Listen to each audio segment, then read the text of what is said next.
All right. Welcome in, everybody, to the Stars and Pars podcast with your host, Evan Ingle. Today, we are here to talk about the Open Championship 2026, our final major of the year, with our good friend LCT/BCT, aka Corey. How's it going, my man? Thanks for coming back. Going great. Thanks for having me. Can't wait to jump in. Yeah, man. I feel like you and we've been doing pretty good with the majors this year, especially. So definitely looking forward to keep it rolling. And I do believe you and I both are coming off a nice big W this last week. We both had Tom Kim, right? Sure did. Yes, sir. Dude, thank you, Tom Kim. That was awesome. So we both we're feeling pretty good. We got the momentum rolling. And I think we're gonna keep it going this next week. So let's get into it. Let's just start right at the top. I will have you do the course preview if you don't mind, and talk about what you're after this week, what stats you're looking at, and anything else in between. Yeah, absolutely. So first things first, the Open is my favorite event of the year. I'm one of those East Coasters that gets up at 2 a.m. to watch everybody tee off. So this is definitely my favorite event of the year. I do some extra digging usually. I'm a little more generous with my unit sizing for this event, but I'm really psyched to get into it. So we're at Royal Birkdale this year, which is a bit different than most Open Championship roto courses. So everyone thinks of the Open as being like very undulating fairways, lots of mounds in the fairways, lots of pot bunkers meant to trap balls. And Royal Birkdale is actually the most like American Open roto course. The Hmm. fairways are actually designed to be a lot flatter. There's not really a whole lot of like trappy pot bunkers. All of the hills and mounds and everything are actually off the fairway. The fairways are actually carved like in between the mounds.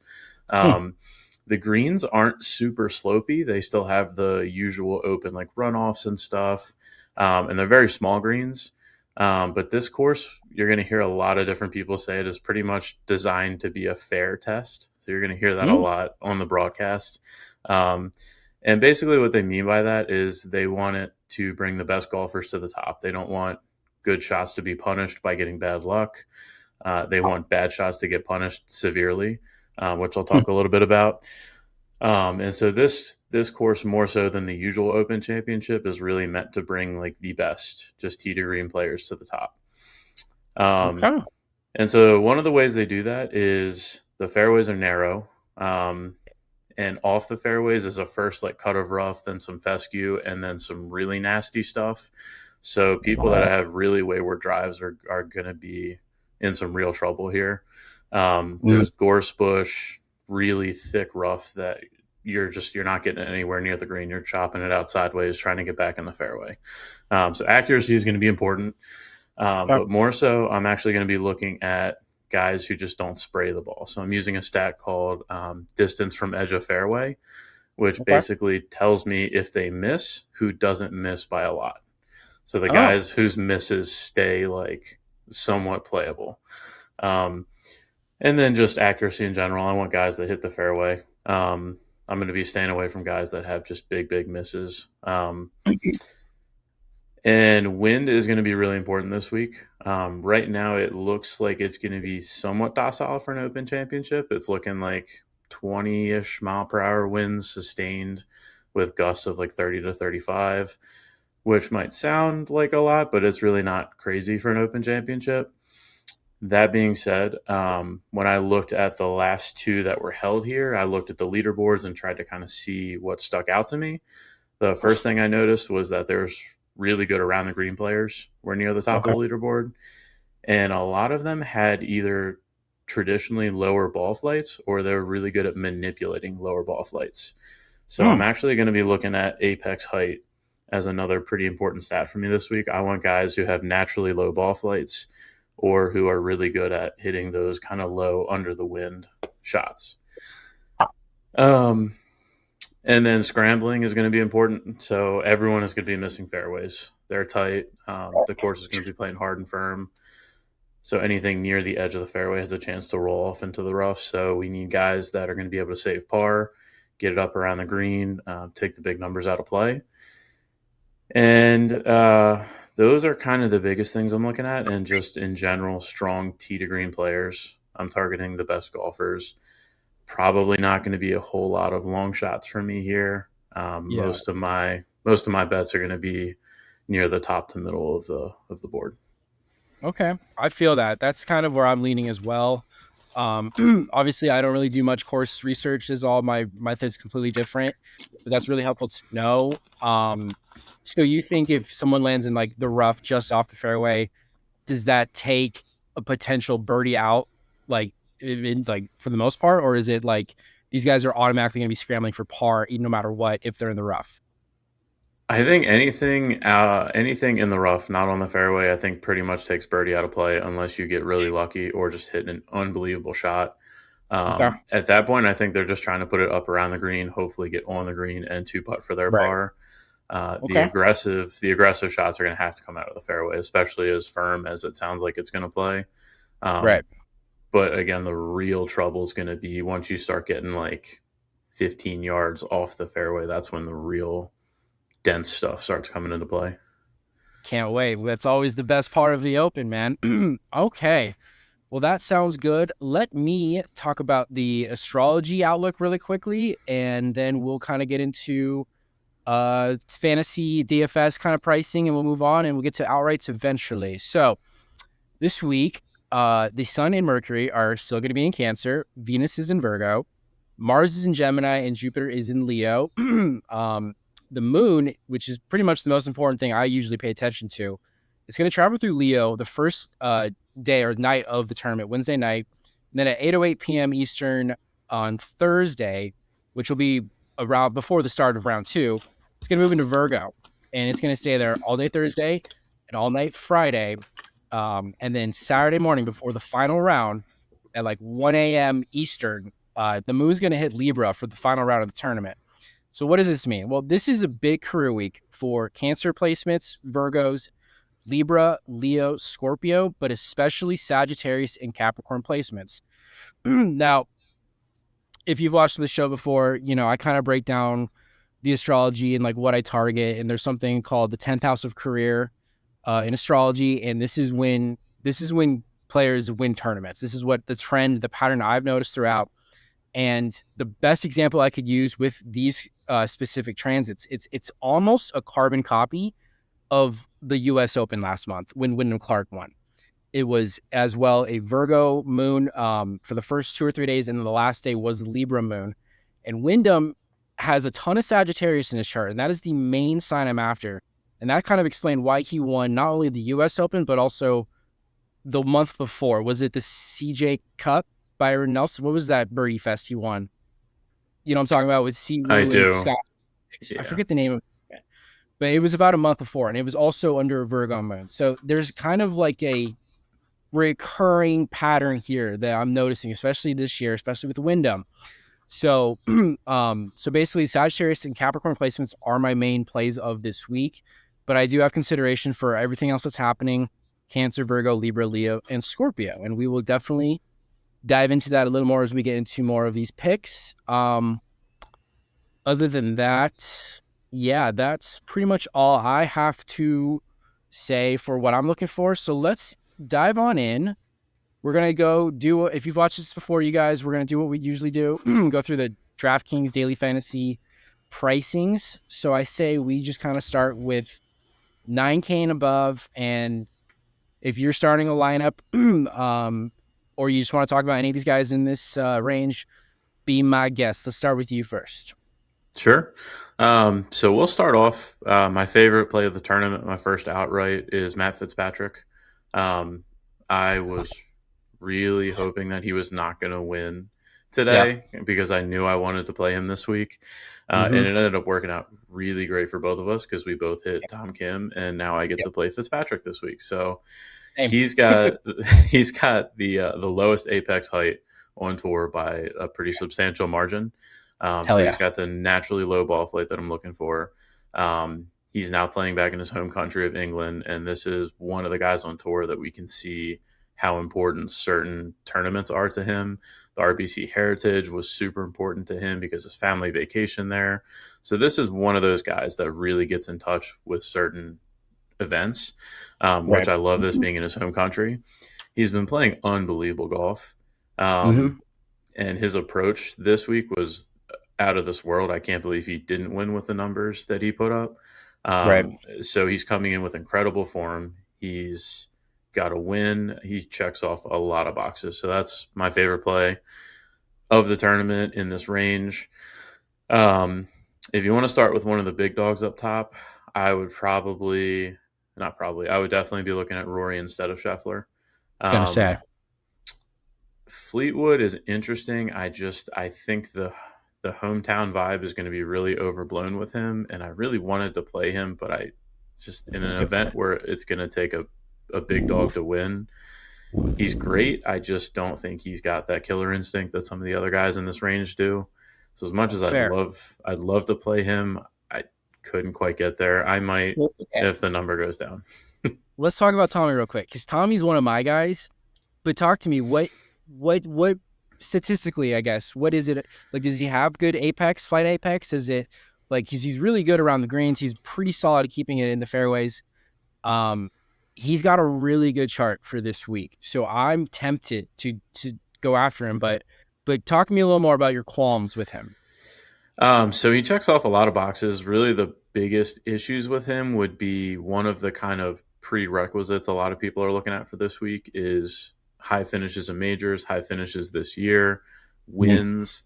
And he is near the top of the leaderboard a lot, but he just hasn't been able to he kind of reminds me of Xander when Xander went on that like 2 3 year Mm, stretch where he was just getting second and third place finishes and just could not win.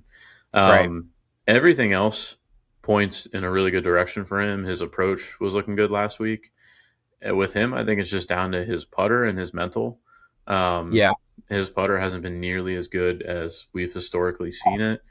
I don't know if he's the kind of guy where this is going to be one of those events that just means way more to him and then he plays up to it, or Right. whether it's the other way around and the pressure actually makes it worse than the pressure he already seems to crumble under. Yeah. I really wanted to be on him this week. I'm not totally out on him. I feel like he's going to be really popular, and that's just going to be one more reason for me to stay away. And that's a fair point because I think everybody and their mother is kind of over Scotty at this point. I think everybody's realizing it's just something's up with him, and like he's not worth the price that they're offering him at. I mean, they took him down to 13-3. He's been 14 every single major until this point, so that's something that's interesting to me. But I love Tommy this week, dude. So Capricorn is one of my main signs I'm looking for because again, the last round, which is the most important, right? Anything can happen in the last round. The moon shifts into Libra, and Libra lights up Capricorn's 10th house of career. And Tommy's got Capricorn's Sun, a midheaven, and a Mercury. So that's three placements of Capricorn as is. And the Virgo moon is an Earth sign. He's a ton of Earth in his chart. So that's kind of like the way I ration that like he can stick around at least to be in the mix. And then come Sunday, I do believe if everything's clicking and he found something midway, I think he's going to have a great Sunday if he's in the mix. And to go on top of that, Jupiter, I want to talk about Jupiter real quick in terms of astrology. It's a yearly transit. So like up until about a week or two ago, it was in Cancer for the last year. And now it's in Leo. So Tommy's, when he was born, Jupiter was in Leo. This is like his Jupiter return. What I'm trying to say is like, if there is a year that Tommy's going to start clicking, it's probably going to start now. So for me, I would rather get ahead of it because again, what has he done up until this point that's really like hell-bently convincing to take him, such as what Fitzpatrick has shown us this entire year, right? Like I'm very confident in Fitzy as well. But this is where I kind of play into the astrology a little bit. Sometimes like guys will pop off out of nowhere and it's just like they just got hot, and that's the way I explain it is like the astrology is just this timing, the energy was right, they're matching it, and that's what you need out there on the golf course. So I'm willing to take the risk to start a lineup with Tommy this week, and I'm also on Matt as well. I'm glad you talked about Fitzy because he's unreal right now, and I agree. I don't know why he could have definitely won it this week, but I'm kind of glad he didn't. Because he has a Virgo Sun in Mercury, and that's going to be great. The moon will be in Virgo over the whole main portion of the weekend next weekend, so he's just going to be feeling really confident. And then he's got Scorpio in his chart, and Leo, and Libra, and Cancer, and those are all the signs kind of after this week. It's just Matt Fitzpatrick really could have a big week. So I'm really big on both Tommy and Matt in the 9K and above range. And I will really quickly mention Ludwig Aubert. He's sitting there at 9.3. I know how you feel about Ludwig. I get it. I completely understand it. Makes a lot of sense. But Ludwig's got Scorpio, Leo, Sagittarius, which is one of the main signs I'm after, Virgo, and Capricorn. This is a week where I'm pretty like, dude, like Ludwig, like I just want him to really break through. And like even if he doesn't win, I just want him to be in the mix because I do believe he's got a chart that is screaming like this could be a big week for him. So those are my three guys. Did you have anybody else in this range? Justin Rose is one I've kind of been going back and forth on. Um, I've been eyeing him up for this event for a couple of weeks. Didn't love what I saw the last time out. He definitely showed regression pretty much across the board. But he's another guy where I feel like this event being in England is going to mean a lot more to him. He seems like and it's a major, which we know is pretty much all he seems to care about now. Yep. Um, and the fact that he's priced so high, I feel like people are going to overlook him. So he might be a sneaky look. I don't see a lot of people wanting to play him at that high of a price. Um, Yeah. and the other big guys, I'm kind of just totally out on. Scheffler, I'm not paying that price for him. Right. Something's off. Shoffley, I'm not remotely interested in. His form is not good enough. Yeah. And Ludwig, this is a very good type of course for him. It should be a good course fit, and he should have an advantage being long and straight, and not having those really loose tee shots. I have concerns about his ball striking, his putting all of a sudden seems to be going back down. It Mm, seems like he let the outside noise talk him into switching putters, and I'm not one of the people that thinks he needed to. I think he was mm, putting perfectly fine with his old putter. Um, but he has had a good showing in majors, which is a good thing for this. And it's a good course fit for him. And if he gets hot with the putter, these are the types of greens that he could definitely do some damage on. So, and I for think a lot sure. of people are going to be out on him. So I think he's 100% a contrarian play. I don't think you're going to be fighting high ownership there. So that's definitely a good look. Yeah, and I'm sure a lot of people feel the same sentiment. Like he's let people down a lot this year, multiple times. So I completely get it. But for me, those are the kind of guys I love because it's like at some point they're gonna break through, and I'm always willing to take the risk on that. And I have proof that he has won under a Libra Moon. It was he won the Farmers at uh Torrey Pines a few years ago, and I think like Is that the one they um called after the third round? no, that was Pebble. I think Wyndham won that one. It was just after the fires, because they were supposed to play.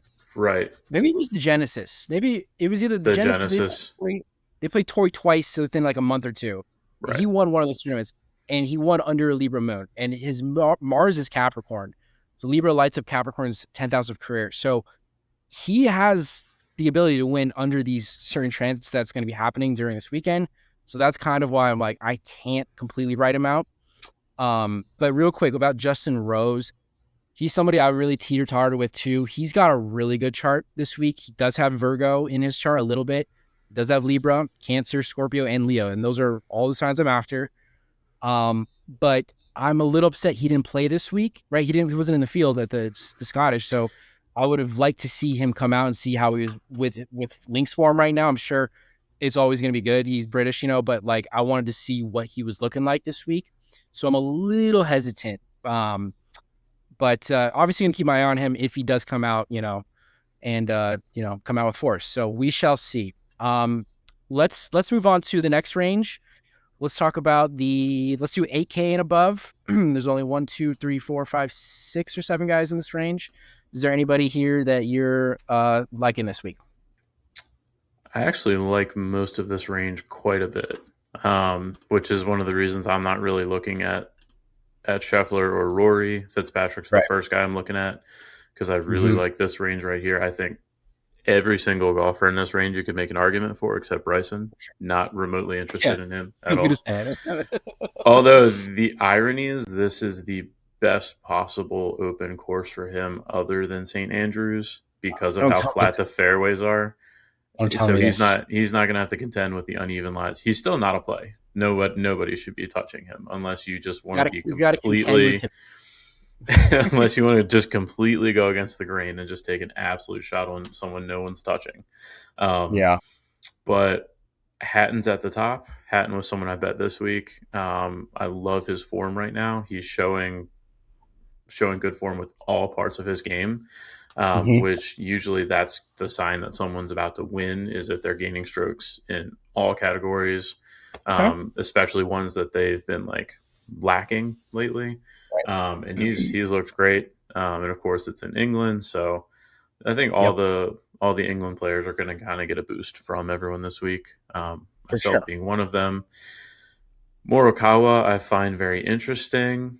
I think I have to kind of see what the public sentiment is on him. He's one I was kind of looking at coming into this, because he seems to kind of be getting back into form, and the putter's actually been surprisingly good. Hmm. And this is an accuracy course. I don't know how I love his ball flight if the wind gets up, though, because he doesn't really seem like he has the ability to play a ton of different shots, high, low, like I'm sure he can, but his stock shot's a pretty high fade. I don't know Yeah. how well that's going to play. Um, Yeah. Goddard makes a lot of sense, except I'm super worried about him spraying the ball. So I Mm. don't know if I'll get to him. I saw him pretty low on the odds board, which leads me very close to betting him because he's got a good apex height. He hits the ball low. He's got a lot of different shots with the irons and the driver. It's a good win The player too. Yeah, the short game is a bit of a concern, Mhm. but with Goddard, it's pretty much he's either hitting a bunch of fairways and greens or he's not. There's not a whole lot of in between with him, so he's either on or he's not, and you usually know pretty quickly. Hovland, the form is there. He clearly has found something. I don't think I'm going to get there because of the short game concerns with him, but Yeah. he's one of those, he could show up and he could hit every single fairway and green, and I wouldn't be remotely surprised. Hmm. Um, Wyndham, I'm really torn on Wyndham, Are you? because the loose tee shots, he's not going to get away with them here. Um, it's tough because everything else points to a good performance from him, except if he's spraying the ball, he's in real trouble here. The putter could get super hot. The irons can get super hot. He's shown that he, likes to play these link style courses. I don't know where I'm going to get with him. I might have to see how he's hitting the driver for a few holes before I kind of go one way or the other. I feel And like then, he's well, somebody though that could like hack his way out of thick rough though. He's a pretty strong hitter, I mean, and as much as he sprays it, he's got some practice getting out of it, but all he valid can points. he can, but with the other times we've seen him, like at the U.S. Open, we saw him hitting out of the stuff. He was able to get to the back of the ball in those circumstances, and the grass was thin enough he could hit through it and still get it up to the green. He's not going to be able to do that here. It's going to Okay. be he's going to be hitting short of the green, and then he's going to have to get up and down from like 40, 50 yards out, um, which he certainly could do. I really Right. want to bet him, but the driver is a big concern here. So I think I just kind of have to see how he's looking day one, maybe. And then Is Ba not an option this week, do you think, for a lot of these guys? is what? Clubbing down, like to instead of hitting driver, if like, just to keep it in. It is, but because the fairways are so flat, I think these guys are going to be a little too tempted to hit the driver, because on other links courses, if you hit a driver, you're just waiting for a crazy bounce and you're just hoping it stays in the fairway. Right. Here, if you hit driver and you hit it down the middle, it's going to roll out and you're going to get an extra 50, 60 yards and you're going to have wedges into these greens. So I don't know if they should be hitting driver, but I think a lot of them are going to talk themselves into it. Um, and then last in this range, Bobby Mack. Super, super interesting, especially when he's got the off the tee going. He's another one. I don't know how he didn't win this week. He gained 9 strokes on approach, which for him is probably the best of his career. Um, if he carries that form over at all, then he's super interesting because that's the only weakness in his game. Off the tee, he can be long and straight. He doesn't usually get very loose with it. He likes the link style golf, and he's got a putter that gets super hot. So him, I'm very interested in. I don't know if I'm going to get there, but I'm very interested in him. Yeah, Bobby Mack was somebody I really considered. I was on him this last week. I thought he had a really good chance. And then I went to sleep. I woke up and he was out of it. I was like, damn, okay. Um, but for next week, I don't think he's gonna have a bad week. I think he's definitely gonna be in the top 15 at least. But for me, it's about winning potential. For DFS, I think he'd be a very solid play. I think it makes a lot of sense. He does. I think his rising sign is Libra, and that's where the moon's going to be. So that's pretty good combination. But there's definitely better combination of charts that I like better in this range. So glad you talked about Hatton. We're definitely aligned on that. Hatton, before I took him this last week as well, but I was really more targeting him for this week. He's a Libra sun, Mercury and Mars, ton of Libra. Again, that's where the moon will be on the last day. He is a Capricorn moon, so that is going to light up his 10th house of career. The Libra moon will. He's a Sagittarius rising. The Virgo moon is going to light up his 10th house of career all 3 days before the final day. And he's a Virgo midheaven, Venus, and Jupiter. This is ideally one of the best charts this week that I found. I have his name bolded. I am for sure taking him outright, and I'm for sure throwing him in most of my lineups. I was really annoyed because he started this week with like a triple, and I was just like, brother, like, but honestly, like maybe he needed that because he kind of cleaned it up ever since. I think he finished 8 or 9 under this for the week or something like that. So super interesting fact about him, which is just gonna. I was already probably gonna bet him. Now I think I'm probably on the definite side. Yeah. So this week, the reason I mean, the triple is a big reason, but his approach was awful this week. He lost almost 4 strokes.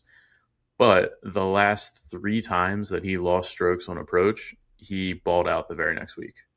So he's one that Oh, you're not even remotely concerned about a bad approach week because he's probably going to be right back. So just a fun little yeah. if you want to bet him, you're not even remotely concerned about this week's approach.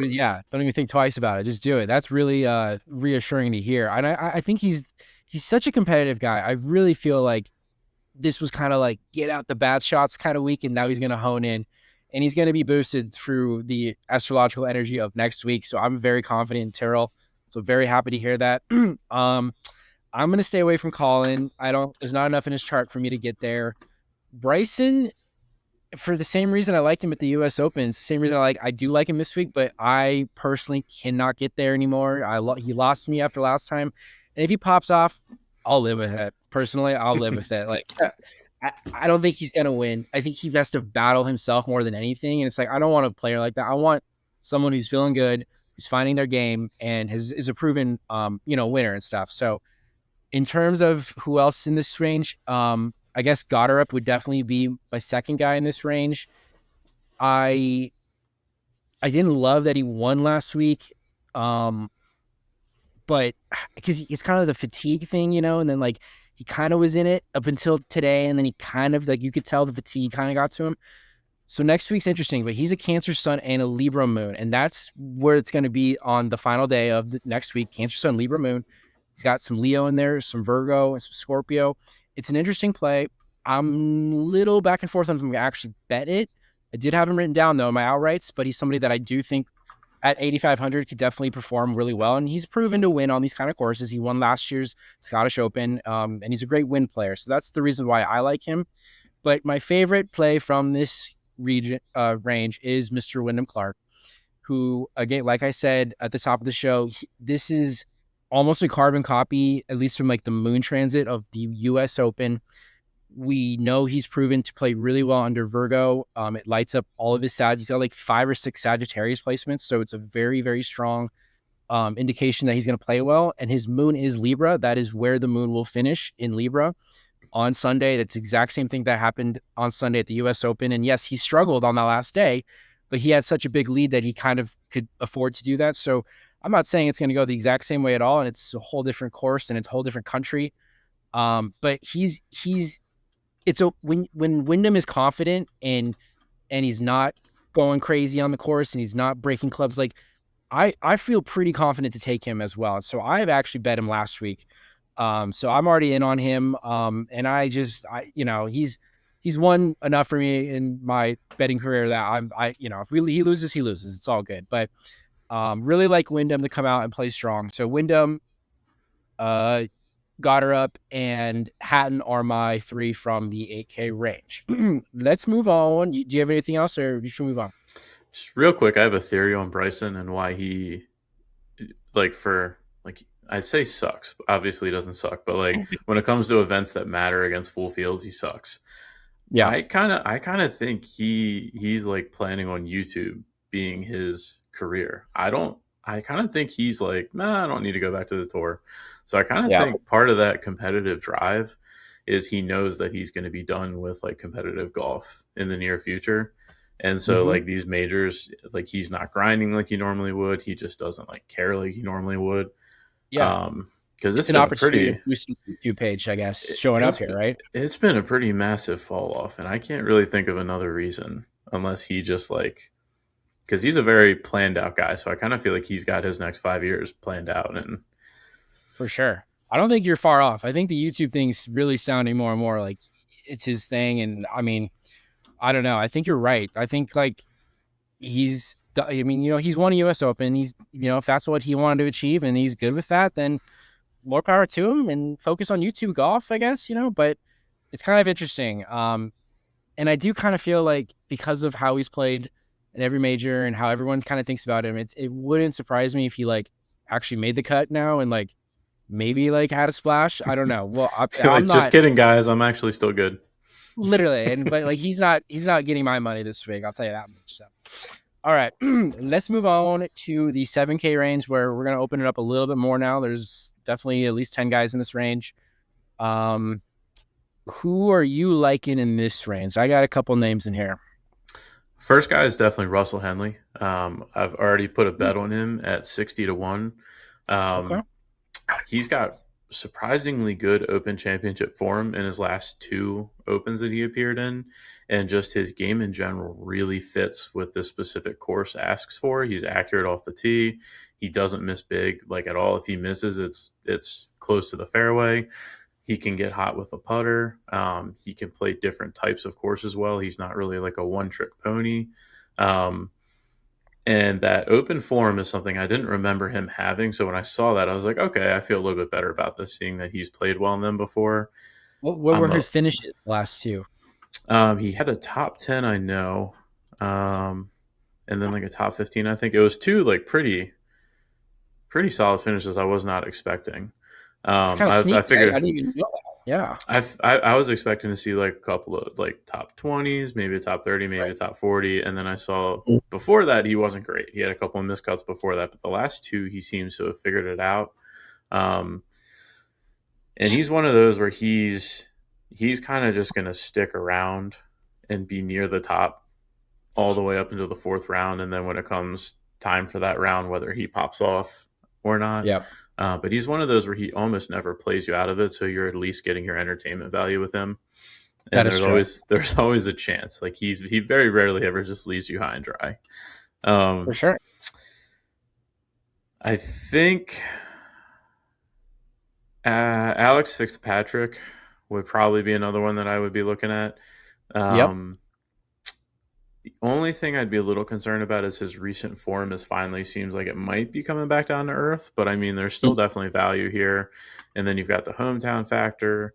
Right. Um, and then, as crazy as it is, I think actually Joaquin Neiman Mm. is piquing my interest because it's my knock on him is almost always that his ball flight is too low to win in a lot of these Oh, majors. And now he comes to a course where that should play really well, and especially if he's accurate off the tee.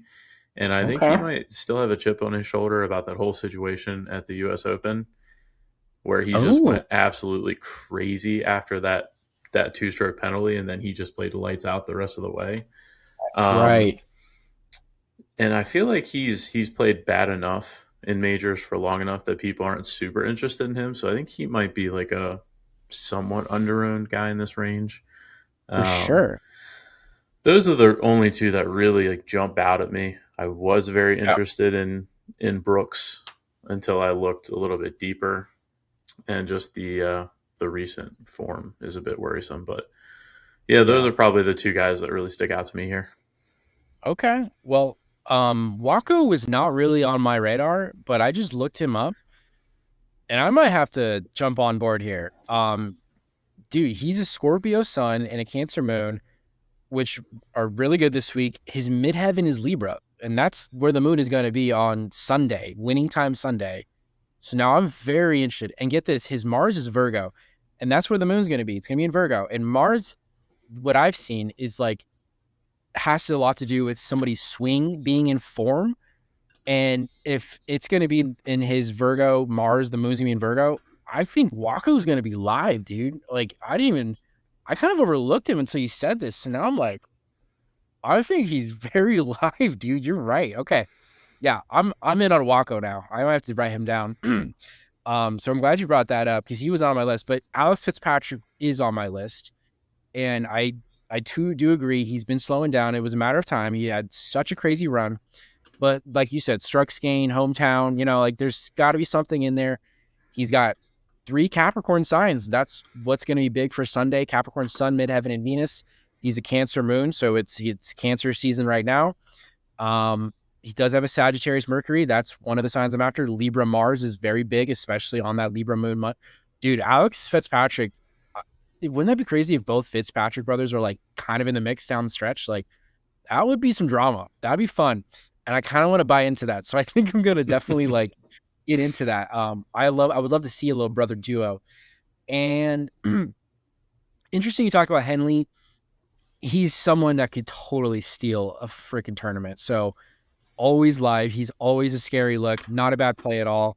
I'm not a huge fan of his chart this week, but he does have a couple of favorable things in there. So I wouldn't be surprised if he does play well. But I think that, and you might find me crazy for saying this, I think I'm going to go for Jordan Spieth in this range this week. I don't know. Spieth is a vibes guy. He's purely vibes. And I don't love what I'm seeing, but somewhere deep down in there, Jordan's there, old Jordan, and he's just waiting to come out. Maybe it's this week. He's a Leo Sun, Scorpio Moon. He's got Libra rising, Anage, Libra Jupiter, Cancer Midheaven Mercury, Gemini Venus, Virgo Mars. So that Virgo Mars is kind of exactly what Wako Neiman has. That's kind of the why I'm very interested now. He's probably the least confident, or I'm least confident in him out of all the guys I've written down. But it's hard to like not consider him for this tournament at least. So take that with a grain of salt. But I would say Alex Fitzpatrick, Wako for sure. And yeah, that's about it from this range for me. I'm not on Kepka, Burns, Lowry. Don't interest me this week. Rye. Yeah, I'm not down with Rye or Patty Reed. So Cantley is interesting, but I just can't get there. I feel like he's never gonna win again. Personally. Um so yeah, that's about all I have from there. So you got any last little notes on that so we move on to the next guy?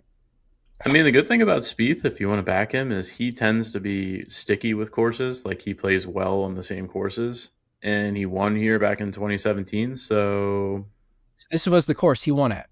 I yep, wasn't sure about that. I want to say that. Okay, that's a little yep, reassuring. No. yep. Him That's fun. and then Padraig Harrington won the one prior on this course. Oh, what year was that? Do you Oof, know? not offhand. 2010s? It was like late 2000s. Okay, okay. Padraig's been playing well lately, man. So yeah, I got it written down. um, yeah. 2008. Okay. It was 2008. That's what I wanted to Okay. say. Okay. Okay. Well, it's almost 20 years. That's crazy. He's still winning tournaments, so you never know. But let's get down to the 6K range. Is there anybody that you find interest in here? There's a lot of There's a lot of names in here. oh man. 30 names at least. So I'll start off by saying I'm pretty confident none of these guys have any win equity. So Mm, all of these picks for like I said at the beginning, I'm going to be at the top of the board. Like this is a big boys right. tournament. I don't Right. think this is going to be a Brian Harmon situation. Um, although he's going to be one of the guys we talk about. But Yeah, I don't think I this got to is bring that gonna. too. I don't think Yeah, this is gonna be one where we see like a low odds guy like come out of nowhere. Um, right. the names that stick out to me here, and I very rarely talk about this guy, but Minwoo Lee. Mm, I don't know that this is necessarily a good course fit for him, which usually is the only time I play him, like very specific types of courses. However, he's done something I didn't know that he was capable of doing, and he's gained strokes on approach in 3 straight events. Um, because he's horrible on approach.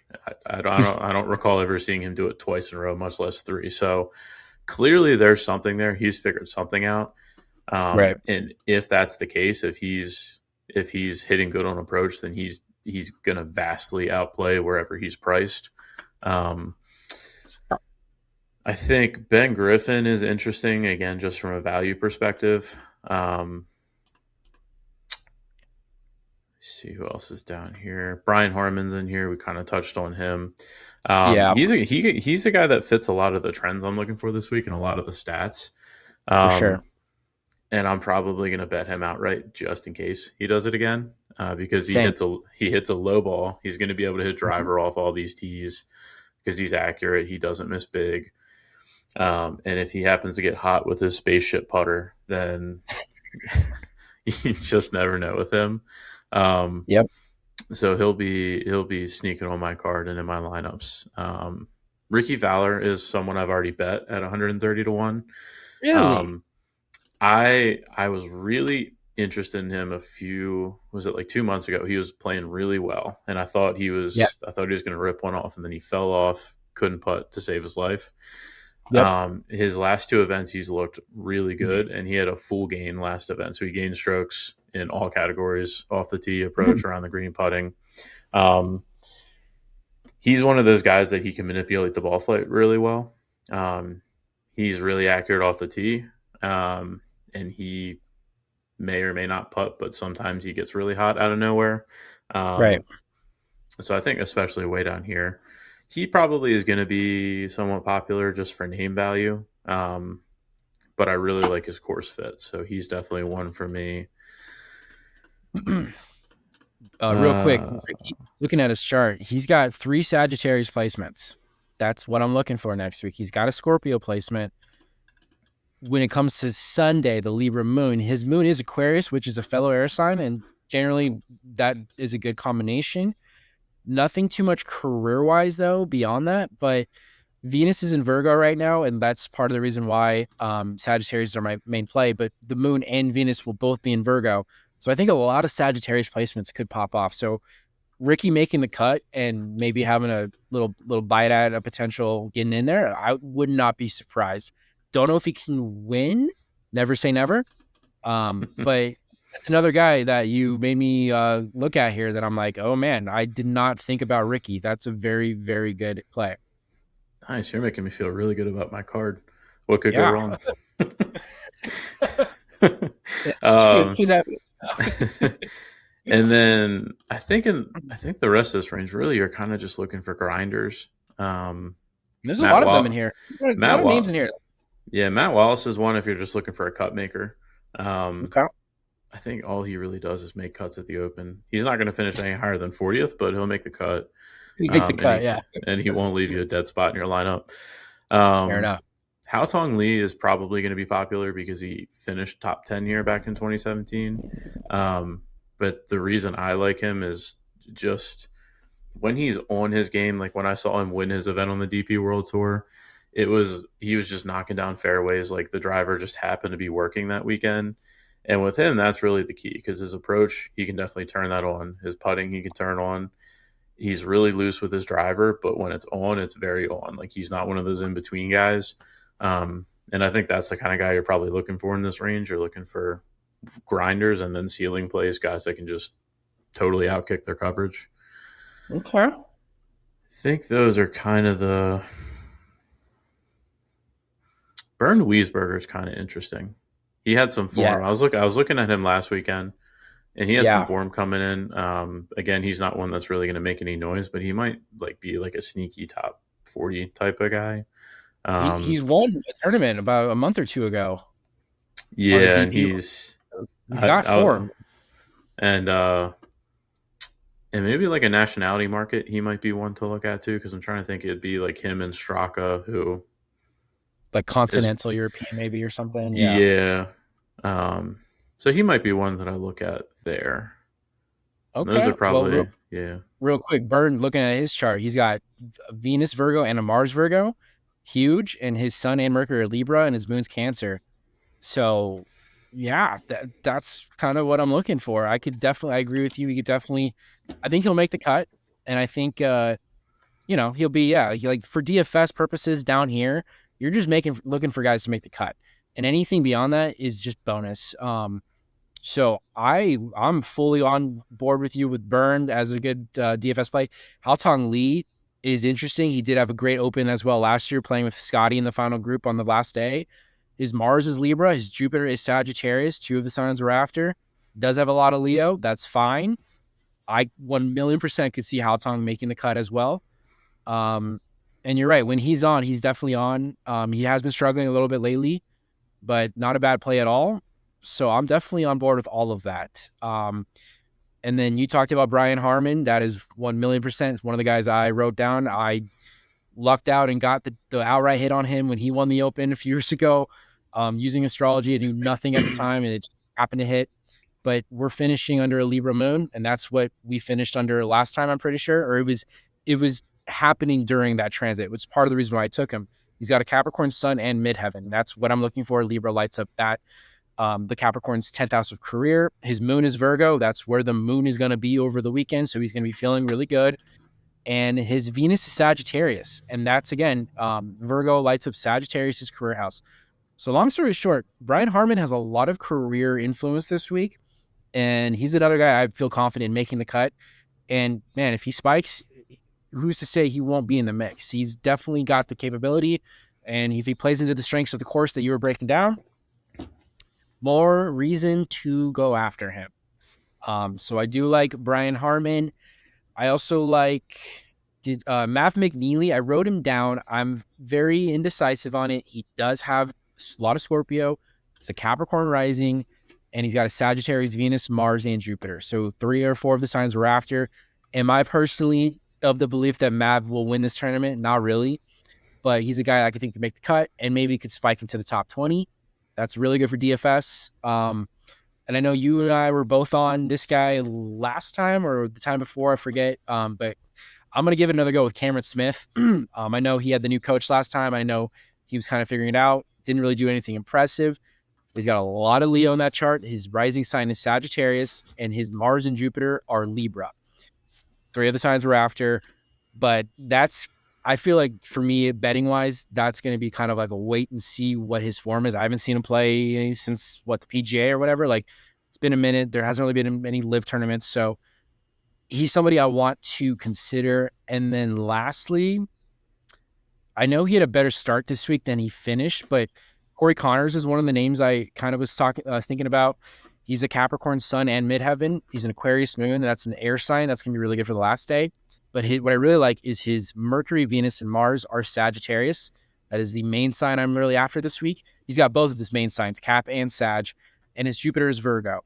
So Corey Connors, we know, is a abysmal putter, but if he can find everything else and do it, if he just has a spiked week, which is really how I define a spiked week is through astrology, then potentially he could definitely be in the mix.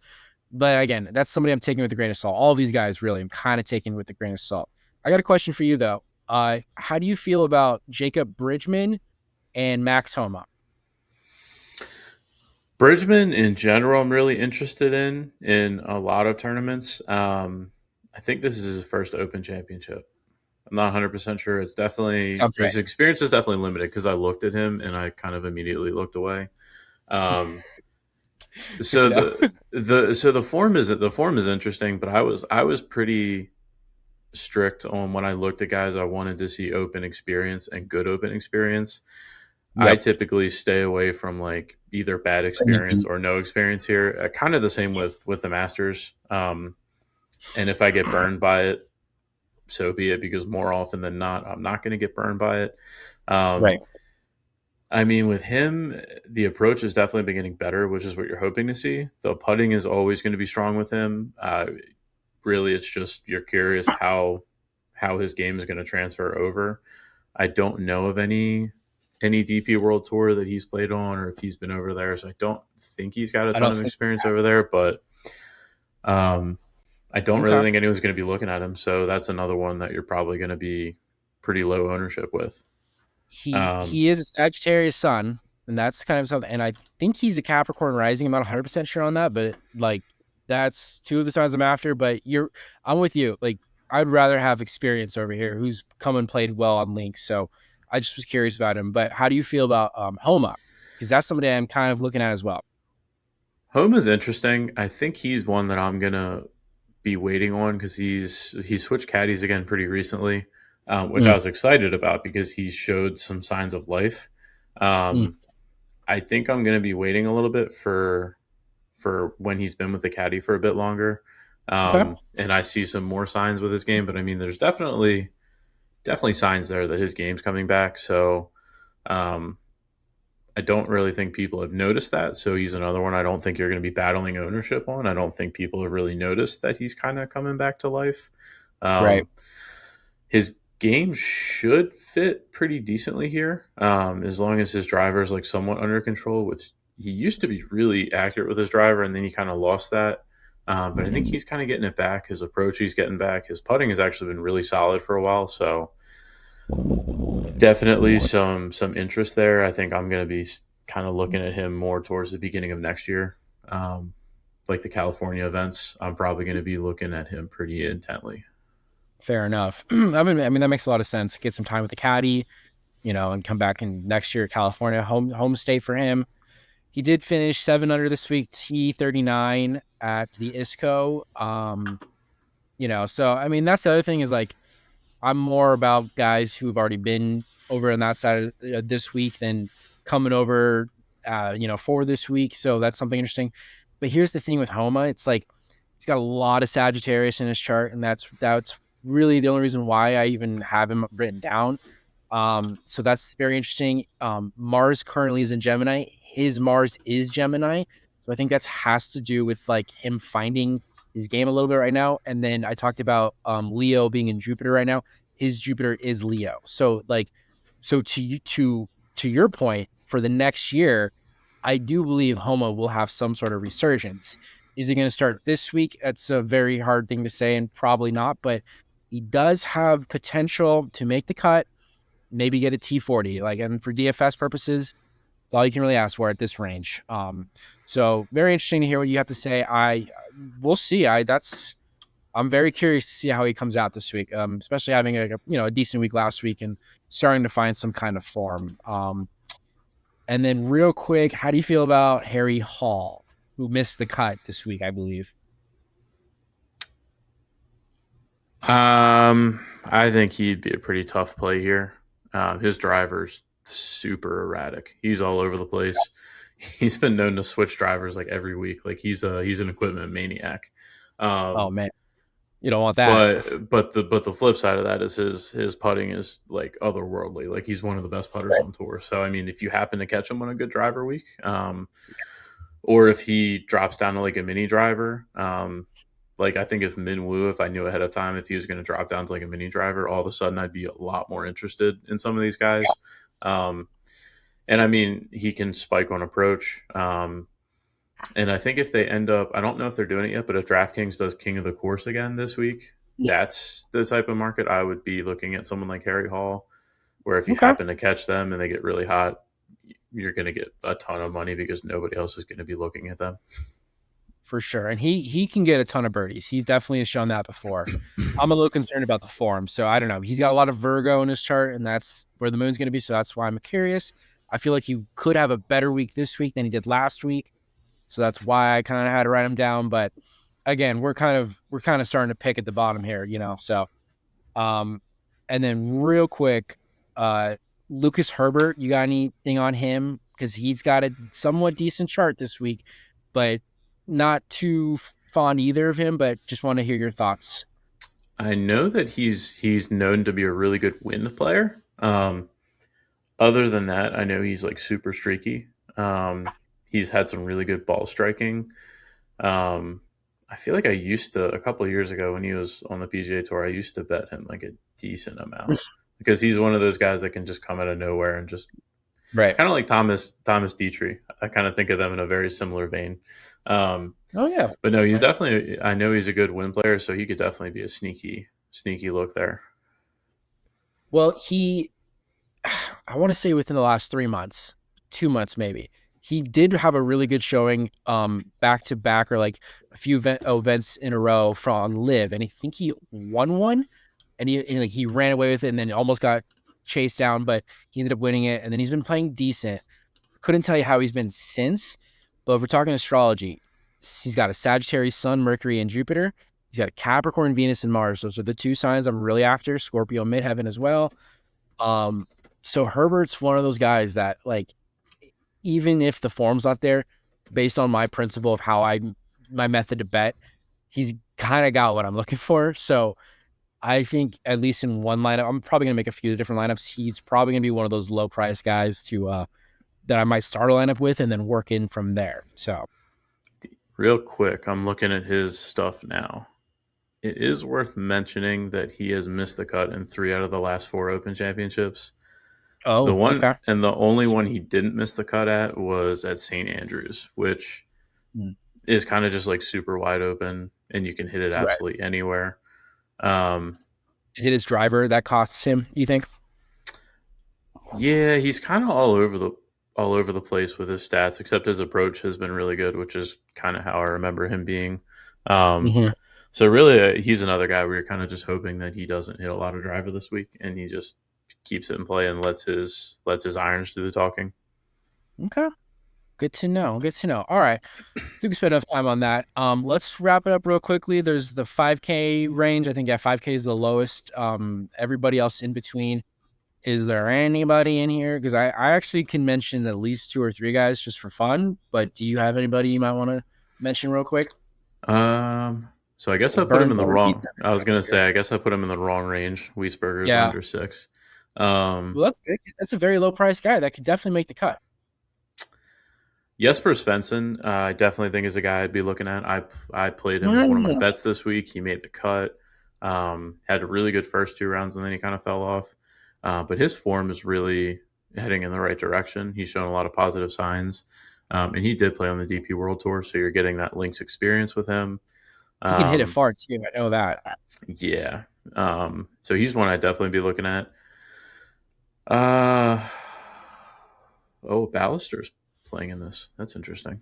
Um, Yeesh. Jose John Luis. Perry. Yeah, I didn't know he was in this. That's interesting. John Perry, probably a guy I'd take a look at. Yep. Really, really good approach player. Doesn't do much else, but he's a good cut making guy. He had a good streak going for a while. He made like a bunch of cuts in a row. Um, Valimaki, this is the type of course that would suit him. I don't think the form's been there because I haven't looked at him in a while, so I'm guessing he probably has not been playing well. Um, Yeah.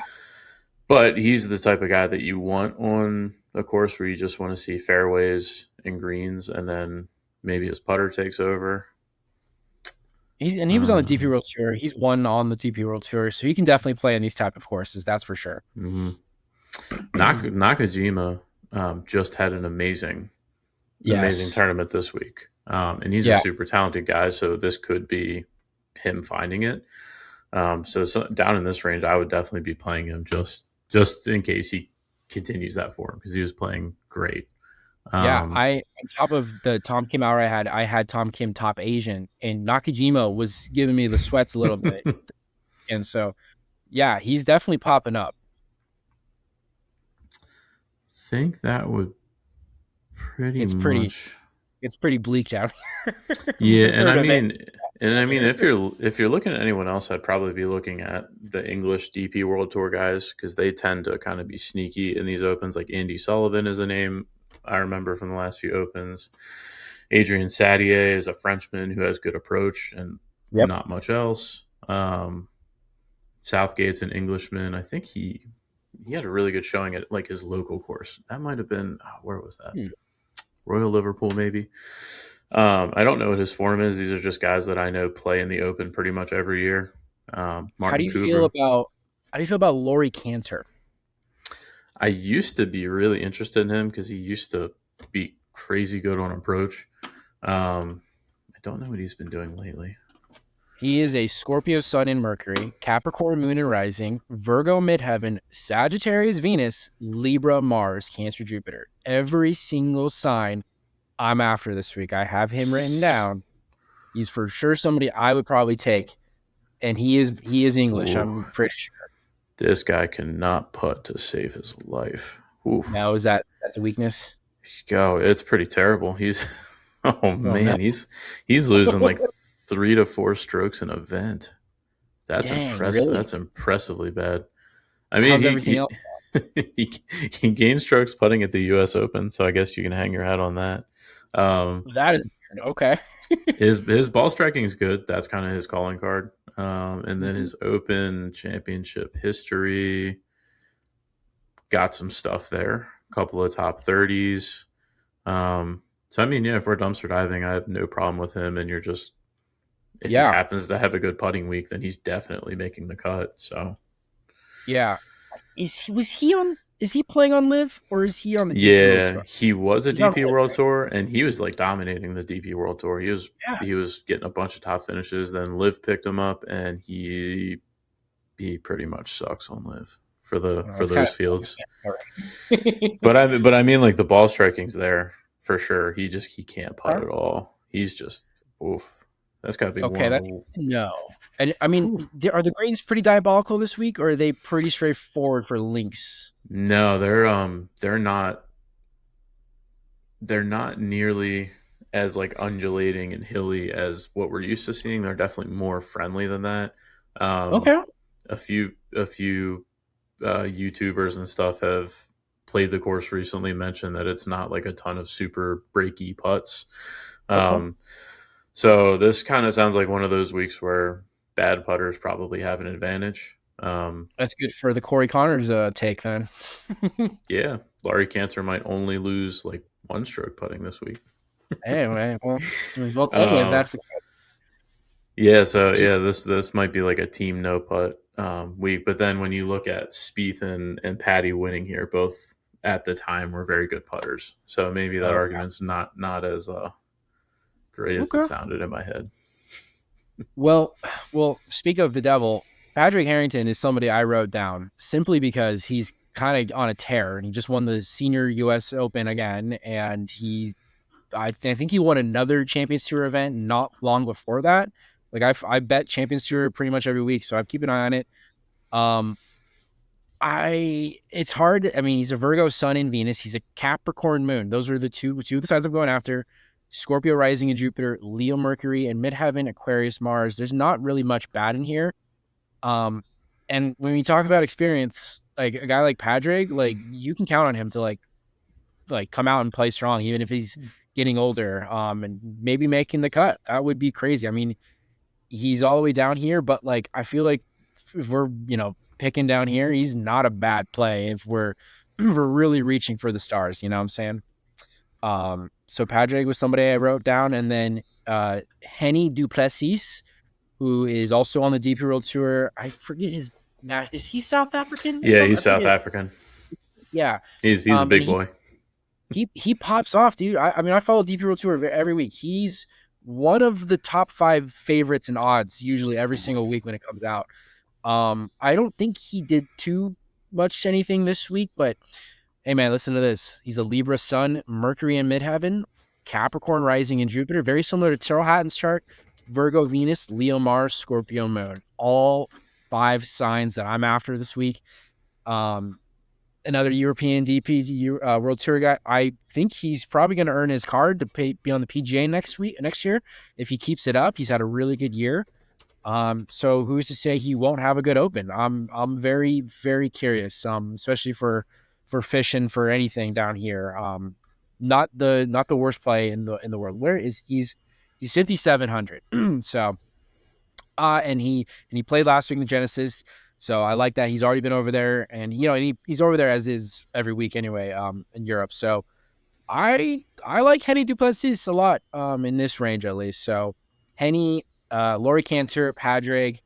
And I did write Louis Oosthuizen down, but I'm very Oof. kind of whatever, just mainly because he's a live guy. But he's got Libra and Capricorn and Sagittarius in his chart. And again, those are three of the main signs I'm really after. But it's the live thing. So we're really picking hard down here. So you got any more thoughts on any of these guys or anything else? No, I think those are pretty much. How do you I don't know where he's at, but how do you feel about Marco Pench? I don't think this is a good course for him. Um, I played him last week. No, this week. I played him Okay. this week at the Genesis. Um, I don't think this is a good course for him. I think the Genesis was a really good course, and he played decent. I think he only missed the cut by one. Mm. Um, He's kind of mistimed, hasn't he, recently? Like I he's haven't seen him he's play recently. he started off really hot, then he fell off pretty big, and he's just recently starting to put it back together. I think he's had two straight events where he's the ball striking's there, and he's just got to catch everything else up. Okay. I think he's kind of like a he's kind of like a Goddard up in my mind, where I'm only playing him at courses where you can just be really loose off the tee, and he can just go full bore and hit it as far as possible. So Yeah, he can hit it pretty far. Yeah. this particular open venue, I don't think is going to suit him. Um, Okay. but I mean, down in this range, I think the talent and the upside is definitely higher than a lot of other people here. Yeah. For me, the concern is like I feel like he hasn't played many tournaments recently, and then he just came out of nowhere last week, and he probably was trying to use it as like a let's get back in form kind of week. So I wrote him down. He does have a Capricorn moon, but I'm not too into it. I do have one more name to run by you. Matt McCarty. How do you feel about Matt McCarty? The course makes a lot of sense. He's kind of an all or nothing guy, where he's either got it that week or he doesn't. The putter can get Mhm. very hot, which is going to be good for scrambling and around the green. I don't think his approach is that great. Although this week, approach means less to me than normal, because I think this is going to be like a very much hit your fairways, try to hit the greens. There's going to be a lot of scrambling. A lot of people are going to be missing greens, missing fairways. So I think approach is going to be downplayed a bit this week. Um, Okay. but this is kind of like a good course for him. I think it what's the word? It mitigates his weaknesses a little bit. Like he's not going to get crushed by all these guys who are hitting it 20 yards further. He's not going to be getting crushed by everyone else who's got a better approach game. Mm. Like it kind of levels out the playing field Right. a little bit, where it's just like the best overall tee to green guys are going to be the ones succeeding, not guys that are just specifically hitting great approach shots and stuff like that. Right. Okay. Well, I mean, he's a Sagittarius sun. He's a Taurus moon in midheaven. That's an Earth sign. It's gonna go great with the Virgo. He's a Leo rising, and then he does have a Capricorn, Mercury, Venus, and Mars. Three Capricorn signs in there. Sag and Capricorn are the two signs I'm really after this week. So he's got it, but someone I'm going to definitely wait to come out and see. I wrote him down in the maybe section, so just wanted to hear what you think about him. But it's a good case. Well, we'll see, and I could definitely see him keeping up in that sense. So, all right, let's move on. Let's talk about our outright bets, and then I don't really have any placement bets written down. We can talk about that a little bit. We got a few first round leaders, so we'll kind of move on in there. But let's start with outrights, and let's go one at a time, and we'll just kind of go back and forth. That sound good? Sure, absolutely. Okay, let's All have you let's right. have you start us off. Sure. So my top play as of right now is going to be Matt Fitzpatrick at 21-1 is what I bet him at already. Um, he might get bet down a little bit, but I don't see it getting out of hand. Like I can't imagine he'd go any lower than like 18-1. Um, Yeah, so tomorrow when the odds, or well, I guess when you release this, the day that you release this, while you're watching this, his odds might actually be a little bit better. Um, yeah. so that's my first look at 21-1, and then gosh, I'm really iffy on a Fleetwood. I really want to bet him. I just don't know if I can get there. Do it. Um, if I bet him, it's probably gonna be a live bet, and I'm probably gonna try to get a better number. I don't think I can bet him where he's at, and I think his numbers already gotten steamed down a little bit because he's the hometown guy. So I think if I can catch him live at closer to like 24 higher, that might be Okay. more of a look for me. I, Um, I could see him having a better finish than start. So maybe he comes out a little slow, par and everything. Maybe he does go up a little bit. That might be a good chance to go in on it during round one. But I do believe Tommy will get better throughout the week. Um, but yeah, real quick, I'm with you exactly on those two guys. Matt Fitzpatrick is the first name I have. I think 2100, given his form, given his year, almost is like a steal. Like I thought he'd be sub 2000, so I'll take 21. Same as Tommy. I totally get the qualms. For me, Tommy has too much earth in his chart to not at least play somewhat decent. And if he is anywhere in the mix, we know on major Sundays anything can happen. Tommy has the potential. He's got a huge career influence to have a great last day if he is in the mix. So those are my first two guys. Who do you have next? Next, I got three guys that are all right around the same number. I'm committed to two of them. Okay. Tyrrell Hatton and Bobby McIntyre. I'm going to play them both. I'm going to wait on them both because right now Hatton's at 37-1. That feels low to me. It's playable. It just feels low. Yeah. I would be hoping to get something like 40 or 45. So I might wait and kind of just see if that drops a bit. Mm-hmm. Bobby McIntyre, I think his number's too low too. 41-1 right now. I'm hoping the fact that he folded pretty badly today, we'll see some drift on that number, and it might get closer to Yeah. 45 or 50. Um, but his approach was just out of this world. So I'm definitely betting him because if he keeps that up, there's a very good chance he wins. Yeah. And then the guy that I'm probably going to bet one of Wyndham Clark or Victor Hovland. Okay. I want to bet Clark. I just don't know if I can get there with the driving. I think if that Mm, number stays there, I see him at 42. That feels fair. That feels very fair. yeah. He'll be a I last agree. second. He'll be a last second ad for me, depending on how the rest of my card shapes up. If I have room, I'll probably just kind of add him in just on pure form and hope that he Mhm. doesn't get eaten alive by the loose drives. Yeah. No, that's a very valid concern. Wyndham has a Scorpio Jupiter. The moon's going to be in Leo for the round one. Like I said, this is the same exact like pattern of the last US Open, and he came out strong and he played well since. So I don't know if Wyndham's number is going to go any further up after day one, unless he is really having a trouble off the tee. 42 seems pretty good to me. I'm 1,000,000%. I already took it. I had him last week. Something around there. I think it was around that number. And then I'm going so Wyndham at plus 4,200, but I'm going to work backwards a little bit. I think I am going to take the chance on Chris Goddard at plus 2,800. Um, Mainly because like I feel like the last few times I haven't took him, it's bitten me in the butt, and I just don't want to miss out if Goddard does come back. Because dude, he's kind of like I don't know, he's kind of like Patrick Reed. Like he just like never count that dude out is what I'm trying to say. Like he has the winning edge. He can totally do it. Um, but it's a matter for me. It's like fatigue. How is he feeling after winning 2 weeks ago, kind of being in the mix this week, and then petering out?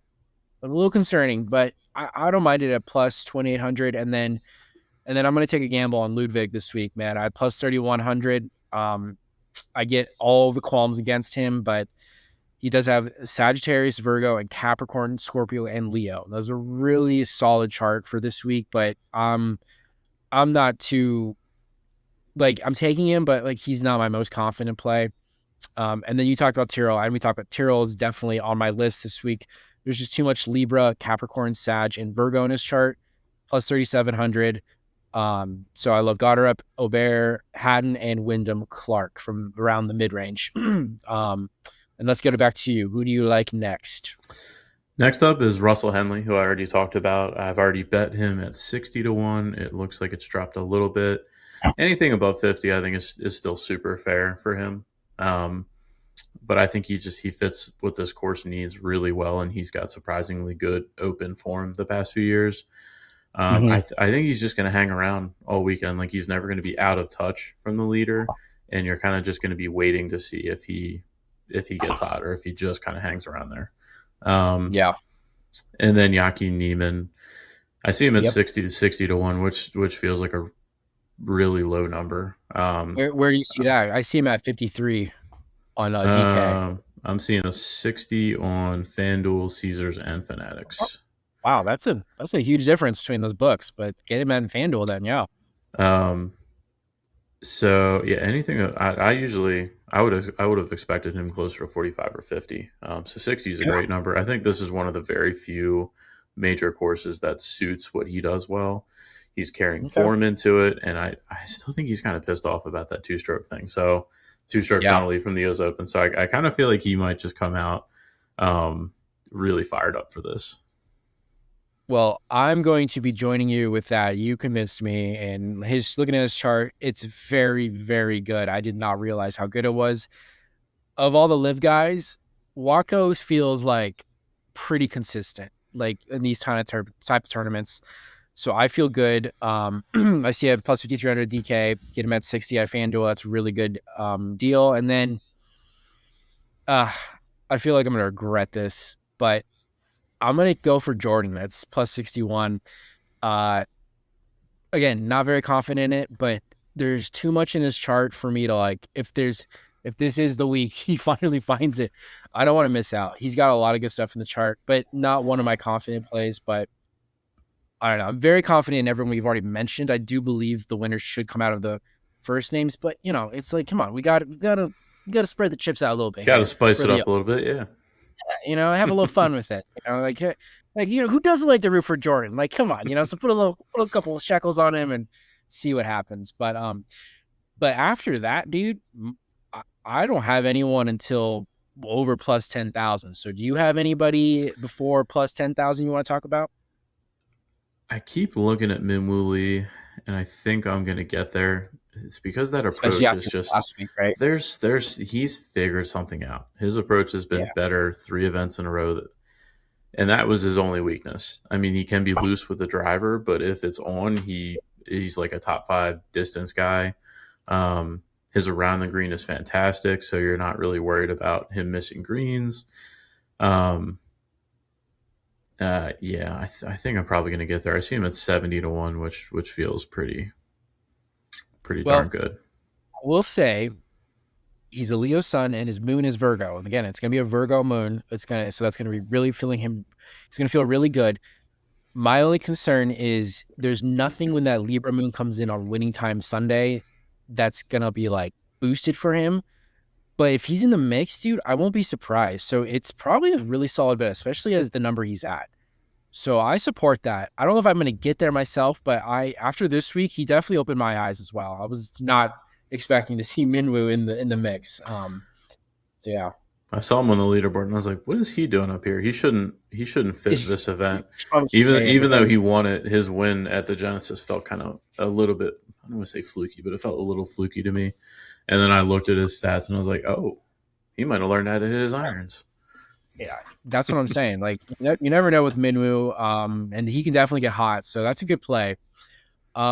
So I'm kind of moving into the long shots now. Like I said, I really feel good about the guys we've already talked about, but 10,000 plus 10,500 for Alex Fitzpatrick.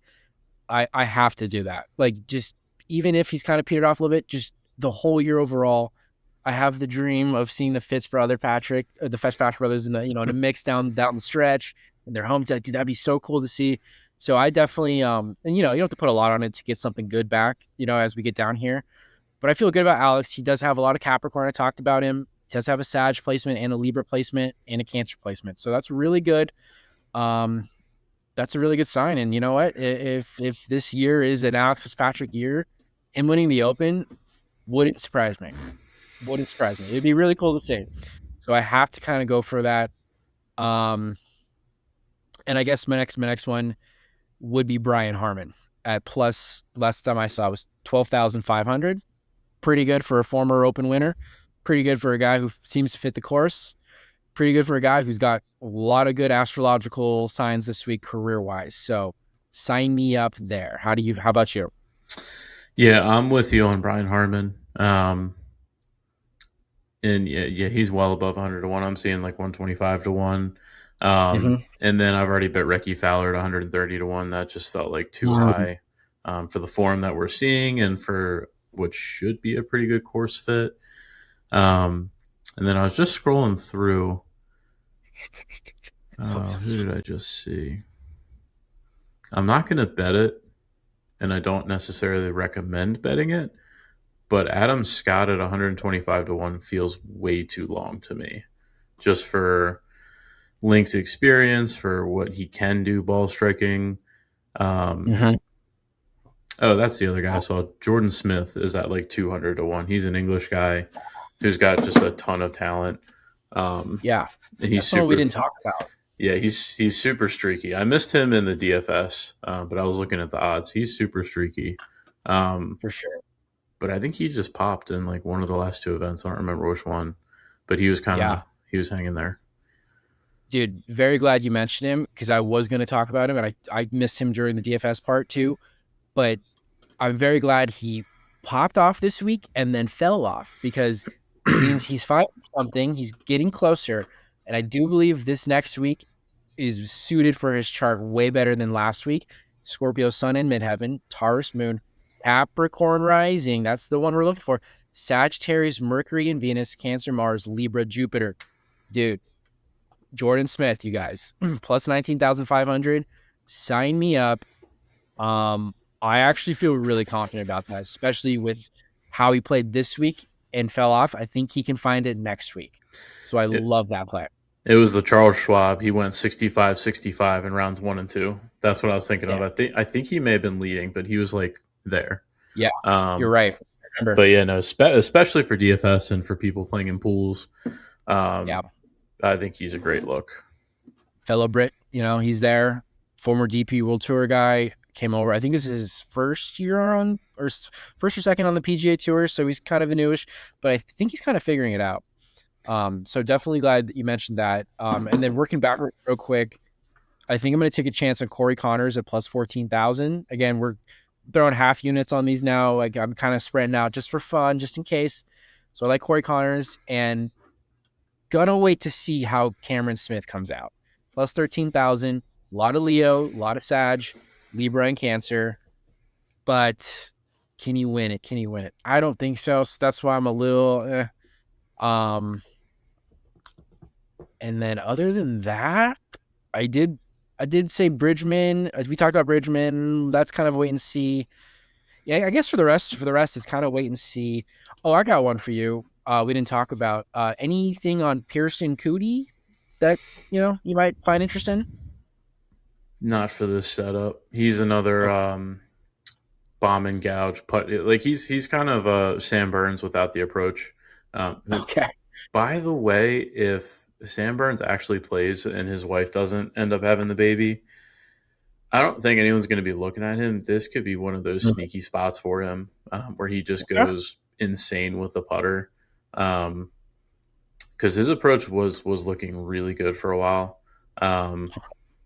And he's had, I don't know what he's done in the Open Championship, but I know last year's U.S. Open, I kind of equated to like a link style course, and Mm. he was right there at that one, obviously. So I don't think anyone's looking at him, and he may not even play because of his wife's baby situation, and he may play badly because of that. But just a name drop, Yeah, contrarian no, that's look. fair. And I mean, especially with his Sunday last month on the U.S. Open, he was the one guy that kind of almost got Wyndham. So I'm shocked. Yeah, I'm shocked neither of us talked about him, but that's a good point.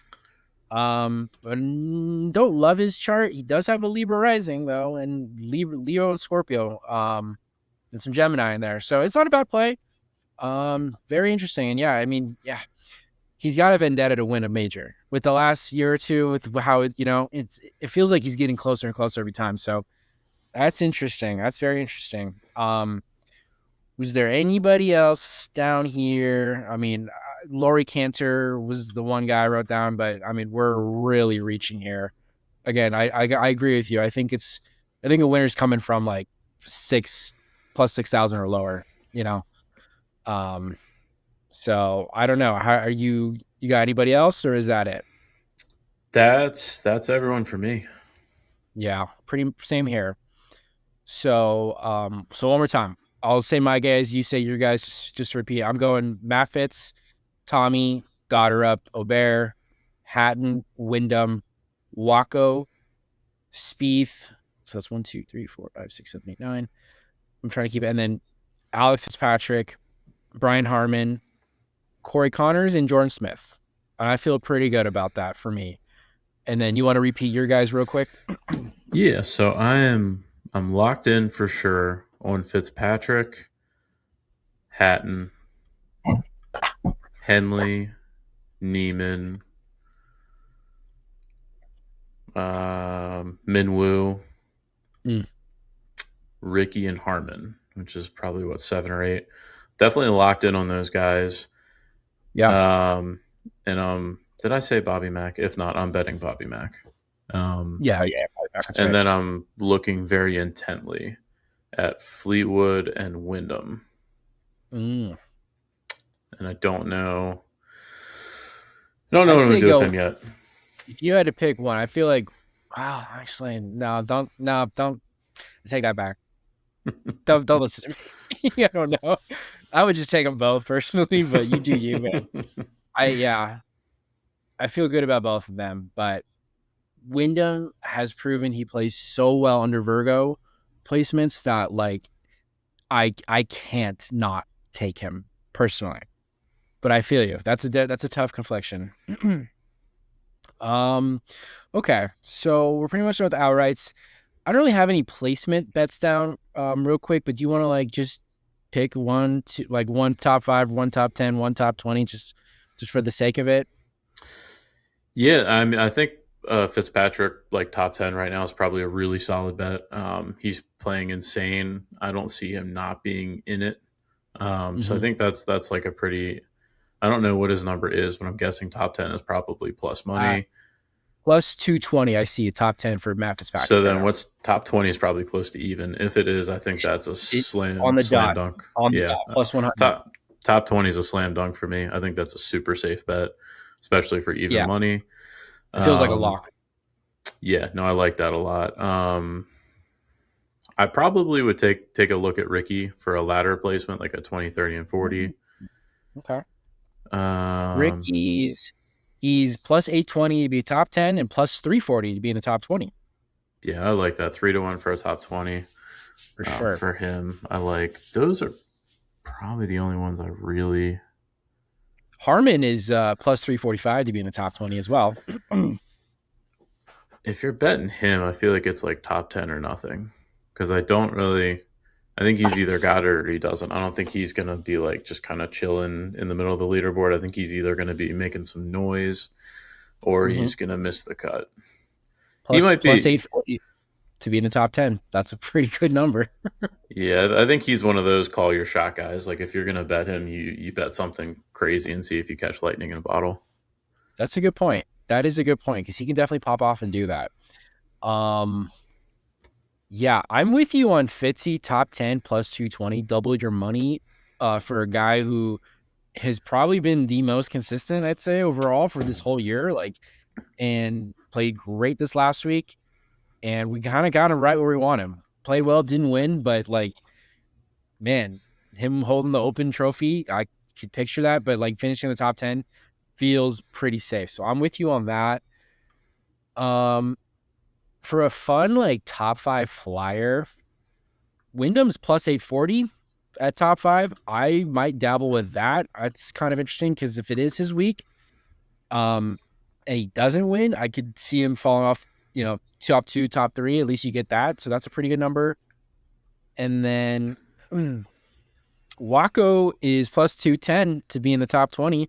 Double your money for a Wacko top 20. That's very interesting to me as well. And let's see here. Let's kind of scroll down here a little bit for fun. Alex Fitzpatrick, top 10 would be plus 740, and top 20 would be plus 310. I have a vision, man. Both Fitzy brothers kind of been there. So real That's quick kind of, on Matt, I'm just looking here. He's finished top 20 in 11 of his 17 events this year, oh, wow. and three of his past four, and the fourth was the U.S. Open where he was 22nd. So Dang, getting even money for that feels like value to me.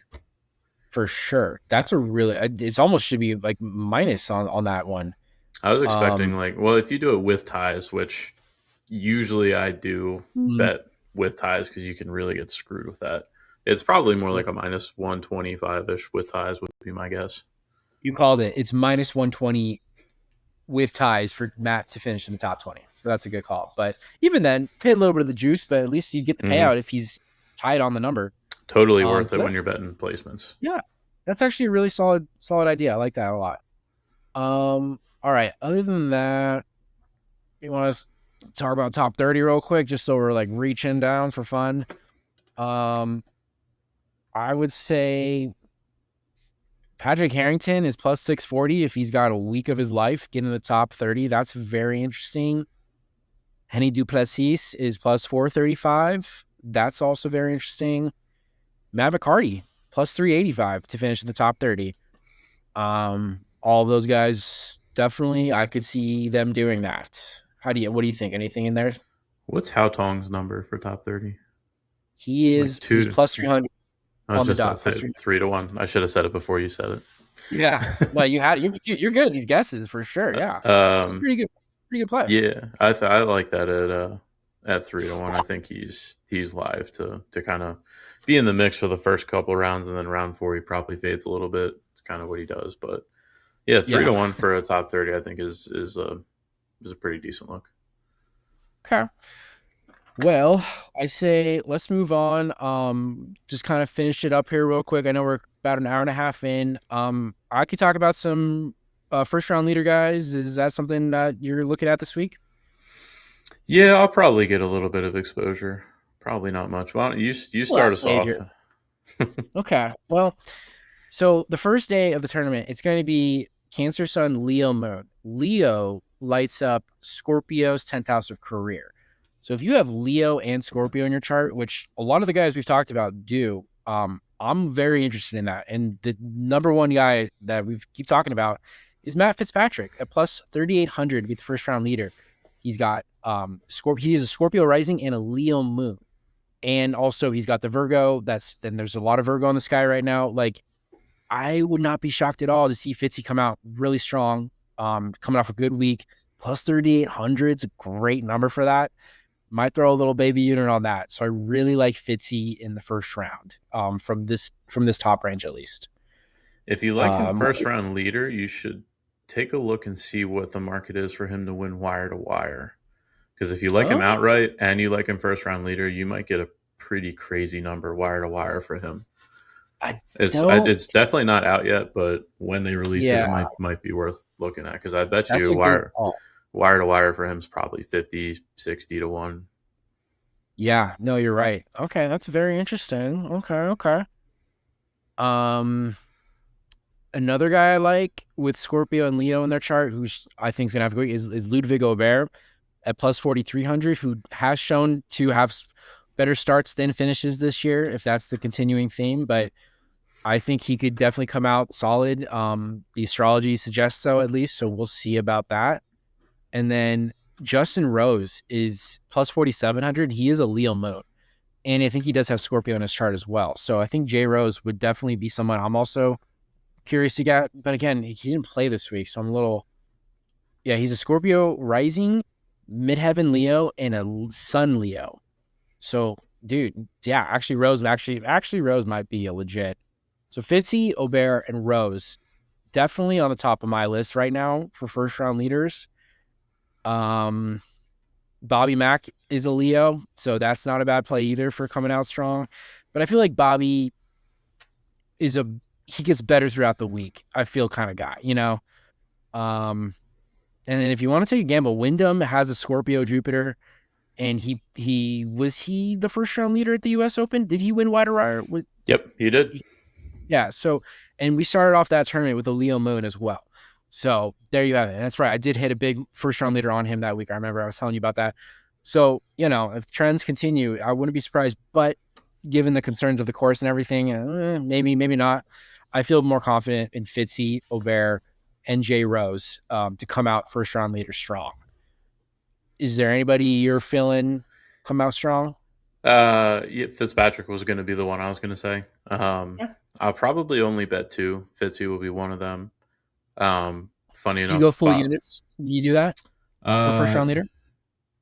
I usually, I'm trying to think. I usually do like 0.75 ish, give or take, a little Okay. less than a full Yeah. unit. Um, Yeah. and Bobby Mack was the other one. I feel like I bet him first round leader like a decent amount. Because when he's on, he's on. Um, Yeah. Rose is That's not a bad interesting. play. Rose is interesting. I think those would Yeah. probably be the maybe Minwoo. Minwoo might be one. If I'm betting him, that might be the bet instead of outright. Might be first round leader. I mean, I might have to join you on that. He is a Leo sun and a Scorpio rising, and he's got a Leo Mercury. That's not bad. Coming off a good week, I would not be shocked to see Minwoo come out strong as well. So I fully support Minwoo as well. I'm with you. Minwoo, Bobby Mack, Jay Rose, Matt Fitzpatrick, and I'll throw in Wyndham Clark are really solid first round leader plays. And if we got to go down the board a little bit just for fun, Wako has Scorpio in his chart. That's very interesting. What's Cam Jordan Smith, Smith? What's his chart? Jordan Jordan Smith, another good play. Like He if you is really want to just take a total flyer and try to he's a catch Scorpio lightning in a sun, bottle. Scorpio sun in midheaven. He's a Taurus moon. Taurus and Leo don't get along too great, but there's some Earth in the sky right now, like Virgo, that I think can kind of combat that. He does have some Sagittarius in his chart. Jordan Smith is a solid play, but really Scorpio is the main play. Like if it's a Leo moon, it lights up Scorpio's 10th house of career. He's got two Scorpio placements, so I fully support the Jordan Smith play as well to come out strong in the first round. And then I was gonna say Cam Smith has a lot of Leo in his chart, but that's very hit or miss. Eugenio Jakara has a Scorpio and Aries in his chart. I wrote him down. Curious about him. He kind of disappointed this week. I thought he'd come out a little better, but he's been on a tear the last couple months. So that's just something to consider. And then because you mentioned him, I'll say him, Matt Wallace, plus 10,500 in the first round. A lot of Scorpio and Leo in his chart as well. So for me, Fitzpatrick, Aubert, Rose, Clark, Bobby Mack, Chikara, and Matt Wallace. And sorry, one more. Rasmus Højgaard, just because he did come out strong first round this last week and then petered off, has Scorpio in his chart as well. But take that with a grain of salt. I throw 0.3, 0.4 units. This is just for fun. Thursday bet sweats. I always tell everybody, don't go crazy. First round leader is probably the hardest bet to hit in golf, in my opinion. And you Because you usually have get one day, crushed by dead heat too. yeah, or just some random no name that just had the round of his life and then doesn't even make the cut. Like it's just, I feel like that happens more often than not. But okay, those are all pretty solid plays. Is there anything else? I mean, I'm looking. We're doing this Sunday night, so not everything's up.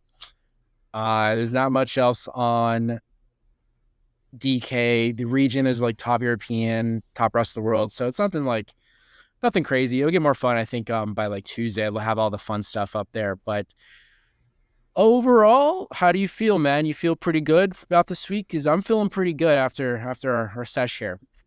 Yeah, I feel pretty locked in general, and I feel definitely these last like 3 4 weeks, I really feel like I'm seeing the board well. And Mm-hmm. this really, I've been looking at Fitzpatrick for this, and as soon as he didn't win today, I was like, all right, here we go, Yeah, full speed ahead. yeah. Adds a little fuel to the fire, for next week. Which he's probably kind of the same way. It's like, you wonder, it's like, do you guys really want to win at the Genesis before the Open? Or, I mean, a guy like Tom Kim will take it, who's hasn't won in a minute. So, good for him. And that was a great hit on both of us. So I think things kind of played out the way that they were supposed to. And I think we're teeing up pretty for a solid week next week. So, overall, man, I think that's about all I got. Is there anything else you want to share? Is there any update on your podcast anytime soon, or how we doing on that? Yeah, so I plan to launch at the beginning of next season. Feel like Sweet. I've kind of got everything ready to go. Definitely still want to keep doing our major Yeah, collabs when they for come sure, around. man. But yeah, that's 100%. that's that's the plan. Beginning of golf season next year. Usually, I start doing like the end of February, beginning of March events, which I'm Okay. going to say like the Sanderson usually, whatever's around then. Um, Got you. but yeah, so as of now, that's the plan, and yeah, You heard it here first. Look out for his podcast to come out next year, you guys. Other than that, I do believe I will say if you guys are watching, please subscribe to the Stars and Bars podcast on YouTube and Spotify. I appreciate you guys all. This is actually officially my 1 year anniversary of starting the podcast. I did my first pod was the open last year. So thank you all to who've tuned in and subscribed, and it's just been fun. I really enjoy it. And maybe for the playoff, or do the playoffs this year. Maybe we'll get one more in before the end of the year, just for fun, because it's a lot of fun, man. And I think you and I bounce off each other really well in terms of our picks, and I think we've done pretty well when we've collapsed. So let's keep it going, man. absolutely sounds great. All right, man. Well, thank you everybody for tuning in. Like I said, this is the Stars and Bars podcast, where the show where golf betting meets astrology. This was our guest, LCT/BCT. Find us on the Sportsbook Reddit thread, the open thread this week. I think you already started it. So we'll be posting more there this week. And let's have another good week, yeah? Let's do it.